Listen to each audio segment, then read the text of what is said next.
இது இன்னைக்கு நம்ம சேனல்ல ஒரு ஸ்பெஷல் வீடியோ. ஏன்னா இது 100வது வீடியோ. சேனல் ஆரம்பிச்சு 3 வருஷம் ஆகுது. ஒழுங்கா வீடியோ போட்டிருந்தா 1000 வீடியோக்கு மேலே போட்டிருந்துருக்கலாம். ஏன் ஒழுங்கா வீடியோ போடலனா, ஃபர்ஸ்ட் எல்லாம் வீடியோ அப்லோட் பண்ணிட்டு போய் ஏதாவது வேலையை செஞ்சுட்டு வந்து ஆர்வமா ஃபோன் எடுத்து பார்த்தா 2 பேர் 3 பேர் தான் பார்த்துருப்பாங்க. அதுவும் லைக்ஸே இருக்காது. அப்பவும் தொடர்ந்து கொஞ்ச நாள் வீடியோ போட்டேன். அப்புறமா எனக்கே தோணுச்சு, எல்லாம் எப்படியோ ஹை குவாலிட்டியாக வீடியோ பண்ணி போட்டுட்ருக்காங்க, நம்ம கேமரா குவாலிட்டி சரியில்லை, மாடுகளை வீடியோ எடுத்து போடுறோம், யார் பார்ப்பாங்க அப்படின்னு தோணுச்சு. அப்போ தான் இவங்க 2 பேரும் பண்ண இந்த மெசேஜஸ்லாம் எனக்கு அப்படியே ஒரு மோட்டிவேஷன் இருந்துச்சு.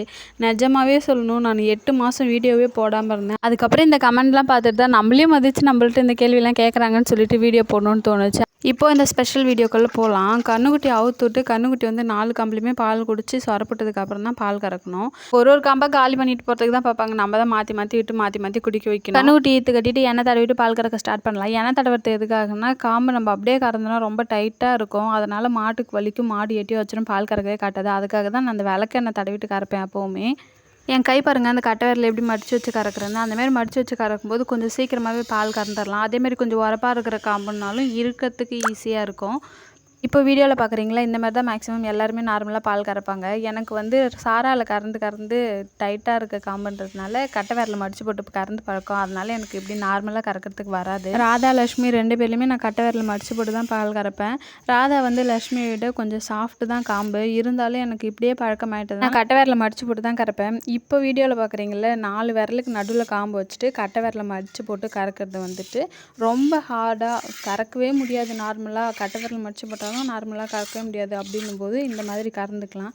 இது வந்து பால் என்ன பண்ணுன்னா, பால் வந்துட்டு ரொம்ப எடைய போகிற மாதிரி இருக்கும், மாட்டையும் தாண்டி எடைய போகிற மாதிரி இருக்கும்.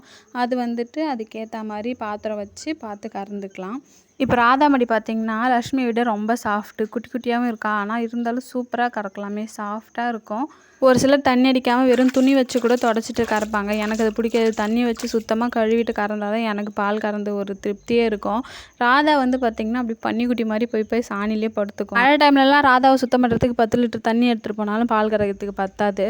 ஆனால் லக்ஷ்மி அப்படி கிடையாது. ரொம்ப டீசெண்டாக சாணி போட்டு எடையை தான் படுப்பாங்களே. கண்ணுக்குட்டிக்கு பால் வர்றது வந்து நான் ஒரு காம்பு ஃபுல்லாக கையே வைக்க மாட்டேன். 3 காம்பு மட்டும்தான் நான் பால் கறந்துட்டு ஏஞ்சி வருவேன். இருந்தாலும் இந்த 3 காம்புலேயுமே கொஞ்சம் பால் வச்சுட்டு தான் வருவேன். கண்ணுக்குட்டிக்கு வயிறு நம்புறதுக்கு ஒரு காம்பு ஃபுல்லாக விட்டாலும் நம்ம அந்த விட்டமின் சத்துலாம் கண்ணுக்குட்டிக்கு போகிறதுக்கு 4 காம்புலேயுமே கொஞ்சம் பால் வச்சு விட்டால் தான் கண்ணுக்குட்டிக்கு நல்ல சத்து இருக்கும். கண்ணுக்குட்டி வந்து நல்லா சீக்கிரமாகவே நல்ல பெரிய மாடாகும். நெக்ஸ்ட் என்ன வீடியோ போடலான்னு கமெண்ட்டில் சொல்லுங்கள். அப்புறம் வீடியோ பிடிச்சிருந்தா லைக் பண்ணி சப்ஸ்கிரைப் பண்ணிக்கோங்க. பாய்.